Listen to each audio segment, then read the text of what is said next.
Hey everybody, today's going to be a much more serious episode on the TendraCast. Beforehand, back in May, April, when this first came out, the group decided it was best for us not to talk about it until we know everything that has emerged. Well, everything has emerged. It's gotten really bad since. Um, and yeah, we're just gonna talk about it. We're not gonna put any ads on here. This is just gonna be a much more serious topic for our show today. Um, so if you guys don't know already, um, the Chicago Blackhawks former video coach Brad Aldrich sexually assaulted a player who shall go unnamed. Um, this happened back in 2010, I believe, after the Stanley Cup. There's just a lot of fucked up details. And of course, I got Jake here with me to kind of dive in. Yeah, I I don't even know, like, as a Hawks fan, you know, growing up with that 2010 team, I, it's just just I don't even know what to say. Like, you grow up with these players, you respect these guys, and then you come out with this. I mean, players know, the organization knew, which they did do anything about, which is one of the most mind-blowing things. This this organization had one of the best reputations. This well-respected organization, one of the best teams in the NHL history, the whole dynasty. And this year, everything just came crashing down. It's just mind-blowing. I mean, Quenville, Bowman. I mean, just these guys that you respect. Quenville's what, number 3 on most wins of coach, or number 2, and he's been well respected for over 15 years as a coach, or 20. God, I mean, he's been so just. He's obviously going to get fired. I mean, Bowman's gone. Whole 2010, staff's gone, and I mean, this is gonna. Everyone's gonna remember this. I mean, there's no way Hawks are gonna recover. I mean, there's just no way. I mean, and the report is probably one of the most I mean, I read the whole thing. It's one of the most disgusting things I think I've ever read. And I mean, yeah, report had just really criminal details, like full on criminal. And also, the report isn't like even written well. They completely doxed the victim, who will go unnamed. Hockey Twitter figured it out like 2 minutes later. Completely doxed the victim, revealed literally everything about him without saying his name. It's just, I mean, there's going to be a lot of Hawks fans that will no longer support this team. Like, I'm even questioning if I should even support this team. Like, and then, like, it's just so fucking awful. It's one of the most awful things, not only to happen in hockey history, but in sports history for an organization. This is a sorry, pathetic excuse for an organization. It is. And, like, and Twitter is, doing what usually Twitter does, and they're speculating, oh, who the players that, you know, called out the guy and said homophobic slurs. That's nothing you should do, because if you don't know who the player who did that yet, and speculating is probably the worst thing you can do. Because I mean, few Hawks players have had history of doing bad things, but I have no words. I know This it's you know when the reports first came out, I was like, you know what, like whatever happened, it was a shitty thing. But then you get all these other details when the players are calling him the F slur, and they're saying stuff like, "Oh, how's your boyfriend Brad?" Like that shit's just awful. Like it's like I have no words to explain it. It's despicable. It's disgusting. Just, and especially the whole team covering it up. I mean, Yeah. the report of Quenneville trying to cover it up to make sure the players don't know, so the team could have good chemistry. Like that's nothing you should do. Yeah. That is probably the worst thing you could do. And Like, yeah, I mean, Cheveldayoff did the same thing. Like, I mean, you go to Florida's Twitter, you go to Winnipeg's Twitter. They're all saying, fire Cheveldayoff, fire Quenneville. They want him gone. yeah, you can't have Because you can't yeah, have that in your organization at all. yeah, and I believe because Bergevin isn't he's not getting his head torn off. I mean I believe he didn't have a big role really in the team at that time, but do you think he knew? Because The whole team knew. the whole team. I mean, even if he didn't have a big role, he He knew. had to know.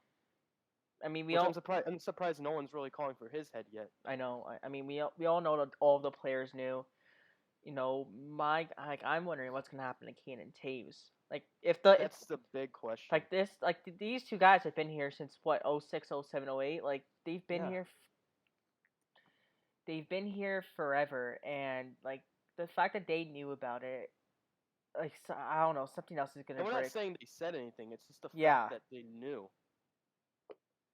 Yeah, that's my major question, and I mean, even like, the league fined the Hawks like $2 million, which I don't agree with. I think it should have been way more. I mean, they fined New Jersey $3 million for the Kovalchuk thing. Oh, that, yeah. And apparently that's way less. And like they took away Arizona's draft picks for the illegal testing. Like, I mean, Chicago should get a way a worse punishment than they did. It's another slap on the wrist, but just take away all our draft picks from this year. Besides Columbus's first round. Yeah. Because Columbus has nothing to do with this. Yeah. Unless we get like the top 2 pick, just give it to Columbus. Just give it to Columbus, exactly. Just take off that condition.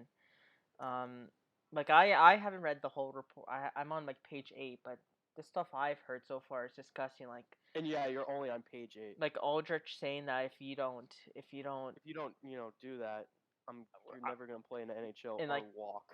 Like, I can't believe that Aldrich went to jail but was released. He was released. And like he started working. I think he started working with minors too. Like I don't know how you let that happen. And he also sexually assaulted one of the minors. It's.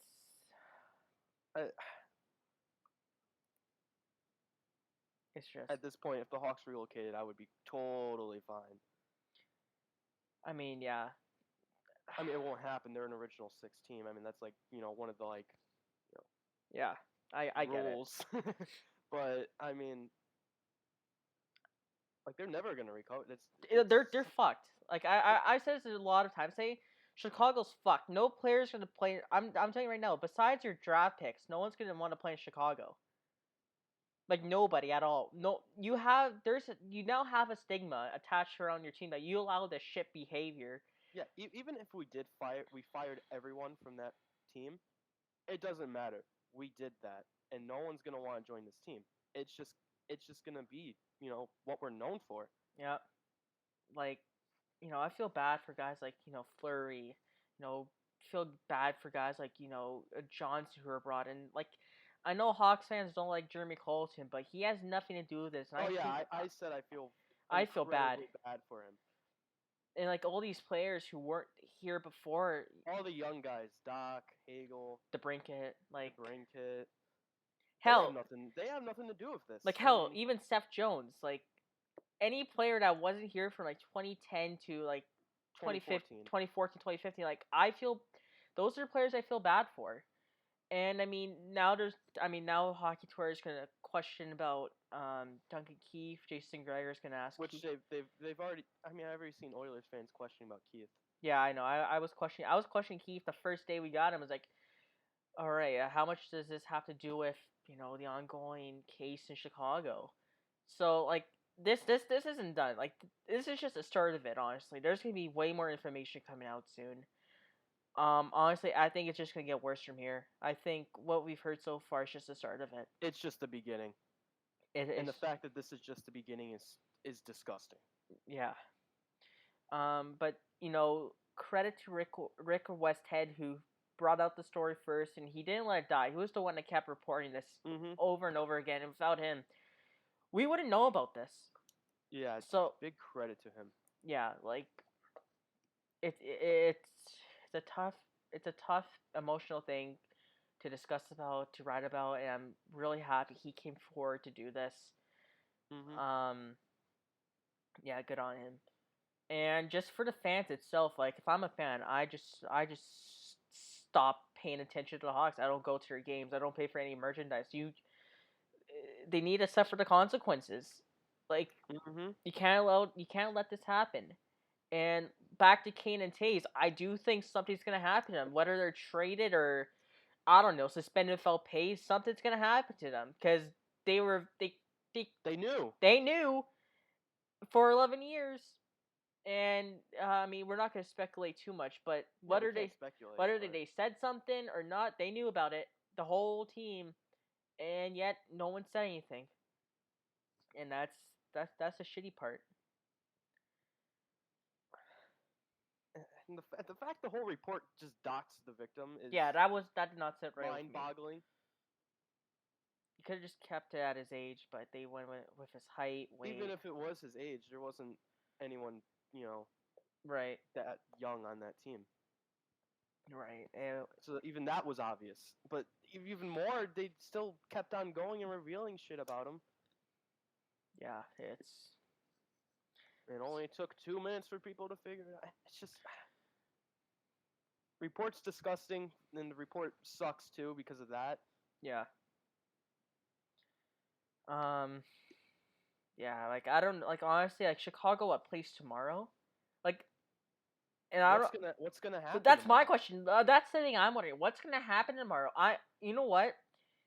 I bet you, like when they do the player introduction, starting goal, whatever. Oh, everyone's gonna get booed that game. Mm-hmm. Kane's gonna get booed. They're gonna boo Taves. Like Kane's still in COVID protocol. Oh yeah, my bad. But you know what I mean. Like I saw someone on Twitter saying they wouldn't be surprised if Taves also gets put on COVID protocol for some reason. Oh. I wouldn't be surprised, but I doubt it. Right. But I mean, like the crowd's gonna. I mean, I'm pretty sure the game's at home tomorrow, right? In Chicago. Yeah. Yeah. Like the fans should be giving the players, not the players, but the team shit all night. Like something's gonna happen tomorrow during the game. Here's my opinion on the Hawks. I'm not gonna support the team, but I'm going to support most of the players. By most, Yeah. because Kane Taves were on that team. I don't think I'm might support them, but yeah, they didn't. Well, they supposedly didn't say anything, but the fact that they knew just fucking breaks my heart. I mean, most of that team really isn't here anyways. Like besides Kane and Taves, like those are the only two. Yeah, those are the only two. Like you traded. Crawford retired. Retired. Keefe is now like. But I mean, man, but there's still former players still around the league. Keith. Troy Brower's still playing. I think he's a free agent. He's a free agent, but there's still some players around. So. Yeah. Yeah. I really do not want to. I don't want to know what comes next, but there's gonna be another bombshell. Could come any minute. Actually, it really could. I know. Like most people haven't even read this. Here's the scary thing: most people haven't read the full report yet because it's a long report. So, man, it's. Yeah. I mean, Gary Bettman says in statement through NHL that if Jay Blanc, Stan Bowman, John McDonough, and Al McIsaac wish to re-enter their league, it will require a meeting with the commissioner in advance of them accepting a job. They should just be banned. Yeah, should be banned for life. Oh man, I mean, you gotta think Gary's pissed about this. He has to be. I mean, look what he has to deal with. He has to deal with Evander. He has to deal with this now. Yeah. I get a whole shit up his sleeve. We kind of give Gary too much shit, but Yeah, he has a lot of work ahead of him. I kind of feel bad for him too, because this is his league, right? He's the face of the league. He owns the league, and it's gonna paint a bad picture on the NHL as a whole. As a like as, the NHL's reputation is pretty bad. We know this. Like, we know there's a lot of former homophobic players. Like, it's hockey culture in general just fucking sucks. It sucks. The hockey's a great sport, but The culture's terrible. hockey culture is awful. And I mean, hell, like 2 years ago we had the Akima Lou stuff. Oh yeah, and Bill Peters was the coach for the Rockford Ice Hogs Oh during yeah, the 2010-11 season. there you go. Like, man, like I don't know if there's anything else to say. I think we just covered basically all of it. There's just it's it's hard to put into words. It's just you can't even talk about it. That's how disgusting it is. I, Like when they had that press conference, it's like, okay, well, we'll probably, they'll probably fire Bowman. They'll probably fire Colleton. Colleton. That's we'll know about what happened, I mean, but that's what people were thinking, but this whole bombshell just happened in the past only few hours, really. yeah, yeah. Um, I woke up at 1:30 and I eh, wake up to the Bowman getting fired. beginning of everything. Yeah, you woke up right in the middle of it. Um, yeah, that's all I really got to say. Yeah, if there's more info coming out, we'll make a vid about it. Because there's going to be a lot more coming out. That's the scary thing. Right. Um, yeah. That's about it. So yeah, sorry for the more kind of serious video, but it's something that we had to talk about, guys. Yeah. Um, I know and you're not really used to this content, but yeah, but it's just something that's necessary. yeah. So yeah, we'll see what else comes out. Stay tuned for more content, and we'll see you guys next time.